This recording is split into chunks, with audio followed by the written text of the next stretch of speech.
Now, let me tell you about our experiences in trying to settle. By that time, Maurice knew that Hillel in Jerusalem was as important, if not more important, than in the States, because he knew that for a different reason than we function here. The people who came out of the army, they had no opportunity for coming back to the world, as it were, and something was needed to give them a place where they could meet each other and to express themselves and see themselves in a world other than an army world. And that's the way the program went. But in addition to this meeting that he had every day with the students that became his advisors, he went to as many people as he could to ask them what they thought Hillel in Jerusalem ought to be like. See? So he talked to faculty people, community people, and one of the people that he sought out was Professor Buber. And they talked, and the line that I particularly remember is Buber saying, whatever you do and wherever you settle, just remember that it should have a garden. Because in the garden, when people talk to each other, there's less inclination to argue and to fight, and the atmosphere in the garden is conducive to dialogue and chatting rather than to fighting. What a Buber comment.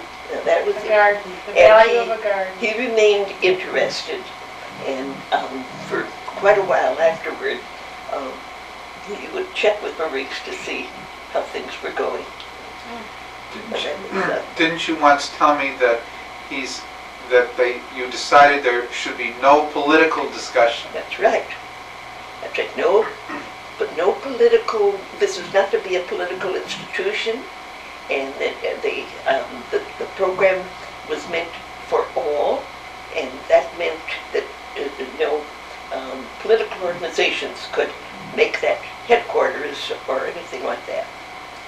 And so that was one of the things that he was sure of. And then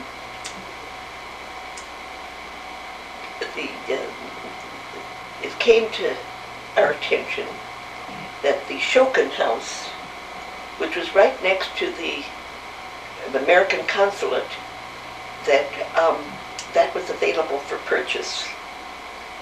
And it also was known to us that the Memshalah was very interested in us getting that house next to the American consulate. And we knew that house and we loved it. And we brought to Israel, to Jerusalem, the national B'nai B'rith president, and we brought the National Hillel director to see it, and because they would have to furnish the money for buying it. Who was the National Hillel director at that time? Arthur Lellegelt. And they came not together, but they had just went gaga about the whole idea. And the B'nai B'rith president, I remember, couldn't wait to travel the breadth of the United States and to tell the B'nai B'rith people, we're going to Jerusalem, and he didn't see any problem in raising the money that was necessary for that thing. And it was, I don't know whether any American organization had yet established itself. So we would have been one of the first ones, and that was for an organization in the States when people wanted to do something for this fledgling little state that belonged to us. And so that was very exciting. And so the terms were discussed, and and what do you call it, the exchange that you had to, it was part of the deal, and we used to go past that Shokin house every day and dream about what it was going to be like when we would take possession of it. I mean, we were jumping out of our skin. And in the state, on the part of the people in the States, they were already, at work on it. And then one day, during the daytime, late afternoon, Maurice was out on our street, on our Lazarus, and he came, passing there was one of the people who was in Ben Gurion's office at the time. And Ben Gurion, I don't remember that part, but somebody in the government office, and a friend of ours. So, and he said to Maurice, too bad it didn't go through. And Maurice said, what? And the guy felt just terrible that he was breaking the news, and he said that the finance minister would not okay the deal. I'm going to tell you, fortunately I was home. Maurice came back down, we were in the basement level, down the steps and into the living room, and he sat down, and I called the doctor. I think you better speak a little louder. I knew that his blood pressure had gone up sky high, and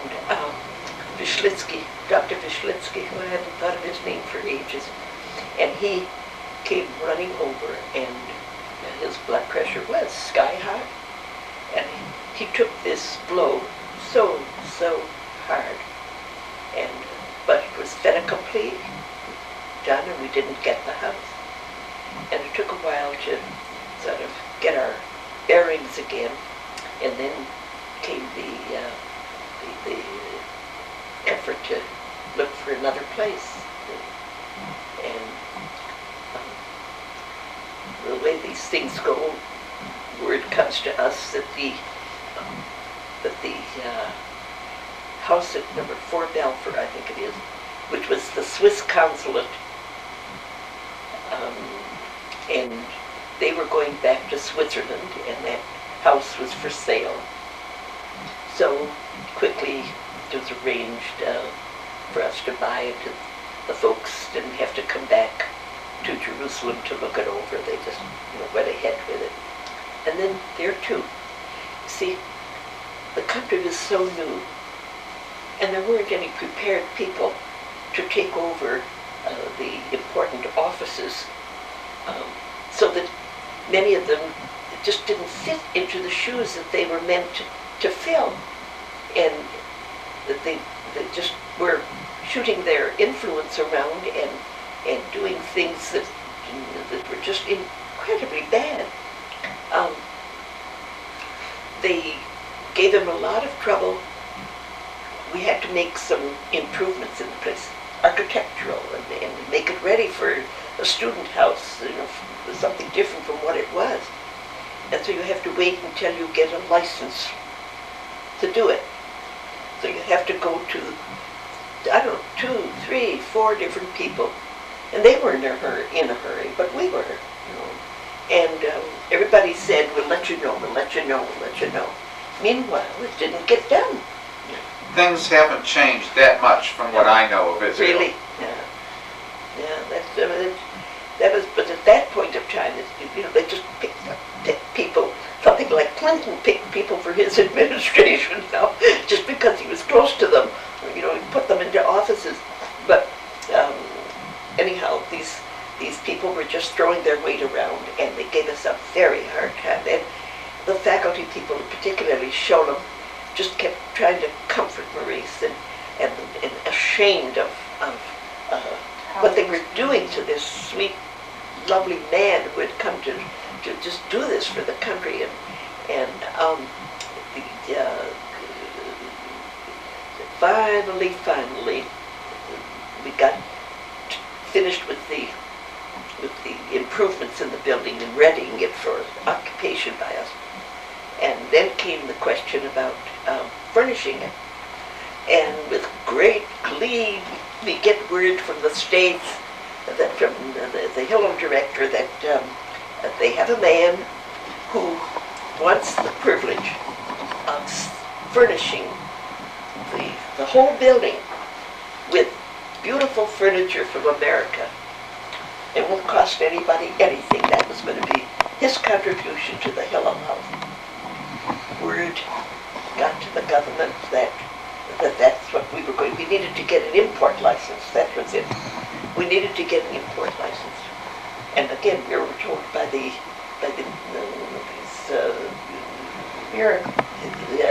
clerks, the clerks, that nothing doing. You have to buy Telser furniture made in the country. What was the furniture made in the? But there was no furniture. There was no opportunity for a factory yet to do anything. But it will be. You'll have to wait for it, but you'll get it. So there we are. We had to send message back to this wonderful man in the States that was ready without any obligation anywhere to furnish the whole house with beautiful, beautiful furniture. And so that didn't come through. So then we had to wait and worried about who knows what that furniture will look like. The first furniture, people hadn't built anything in the country for, ever. And so finally we get notice that the furniture is ready, and they're ready to ship it, and then we had to make the arrangements for the opening, and so the rest came really quite wonderfully well, because when the furniture came, we just loved it. We just loved it. What was it like now? Modern. What was the modern? Oh, modern, beautiful furniture, and people were coming from all over the country after we were open, just to see it, and to see there was the pride that Israel was able to produce this kind of furniture. But it was just beautiful.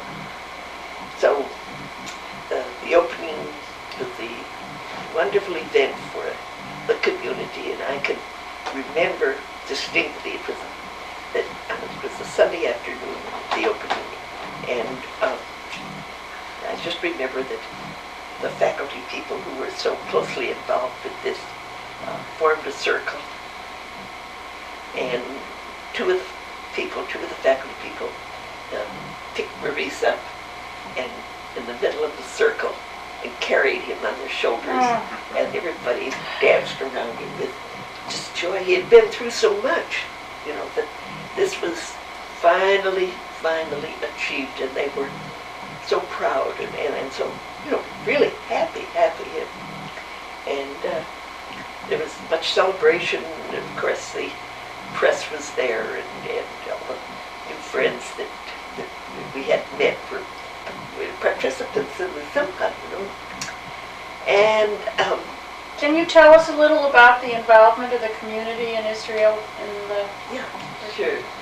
So it became it was a brand new American investment in the life of Israel, and people were so involved with it and proud. Then came the morning after the opening, and a wonderful young woman who was Maurice's secretary and assistant, and her name is Nechama Adler, and Nechama opened up the house. So, it must have been 7:45. She calls up and says, come quick, come right away, quick. Why?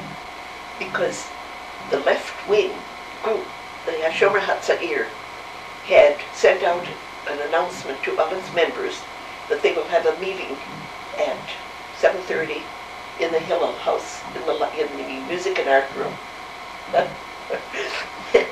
So there was Nakama, faced with this reality of this leftist political group that was, the people were arriving and moving into that music and art room. Now, the reason Maurice insisted on a music and art room is because he figured that that was a room where there would be, it would be the easiest place to achieve unity and a getting together and no politics and that kind of thing. And the music and art room meant that there were art books and art all around, and then a player, for these long playing records. And well, Maurice came running and dissolved that meeting and made it clear, never, never, never, nothing like that will ever happen in the place. And that music and art room became known throughout the city as the place where the groups did come together in the beginning. Hungry for music, whether they're Orthodox or what their affiliation was.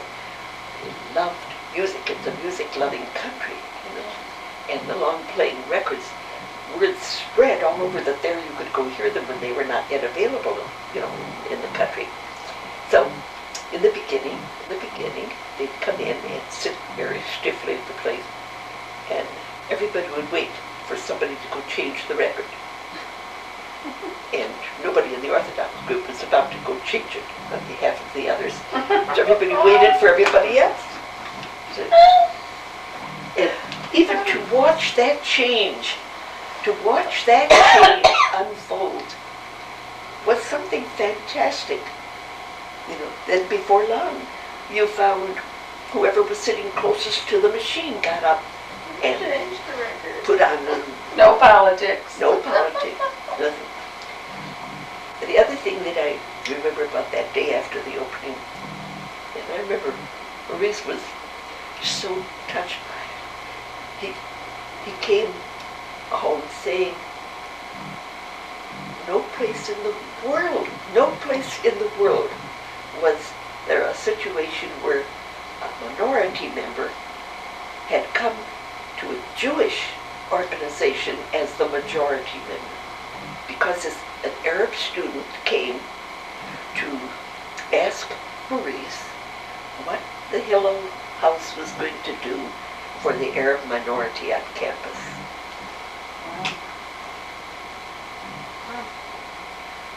And he gave them status right away, and a place where they could have their discussion groups, and then afterward, they came to all these gatherings that were held for students, where everybody. And the music? And the people from I'm just thinking particularly of the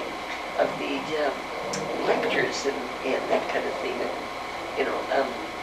You asked me how the public was involved with it, and I remember one particular lecture evening. Maurice was waiting for some rabbi who would be coming from the States, who would be a scholar and who could talk to the subject of what is Jewish religion like in the United States. And at some point, Rabbi Adler of Detroit, I think it's Morris Adler, and his wife had come, and he was a scholar, and Maurice thought he could communicate this very well. So that was programmed, and community people came, and campus people came to hear this great subject. And one of the people who was in the audience was, what was the name of this? Very, very religious man who died. Yeshayahu Leibovich? Right. That's Nechama Leibovich's brother. Yeah. Leibovitz, Leibovitz. who was so pious a person in his philosophy, orthodoxy, that it was a surprise to everybody that he even came to a lecture of that kind, and for that assortment, with that assortment of people. So Rabbi Adler made his presentation, and he talked about the Reform and the Orthodox and the conservative Jews and whatever else it was that he had to say, and then he was ready to take questions afterward. So I remember Leibovitz stood up and he said, Rabbi Adler, I don't have a question, but I want to make a comment. And he said, the way I heard you describe Jewish religion in America, it sounds to me like it's a plumber. A plumber who makes patches on things and changes it and does whatever he has to do to make it work. He says, that's what it sounds like to me, that Judaism in America is like that. And then there was, quite a big discussion on that, but it was a sensational evening. And a lot of Marines would come across Leibovitz from time to time and have interesting, discussions with him. And that's what you want Hillel to be about, it's just that kind of exchange. That's right, and look for the kind of programs that would introduce new subjects to, or on another level, I remember one program, and mind you, this is all new for Jerusalem. I mean, there wasn't enough time for the country to develop programming and stuff. And the students had worked this out. I remember one program where they had the radio station and the press people there, to cover it. And they had a big long table in the living room, and they had something like 100 different objects on the table.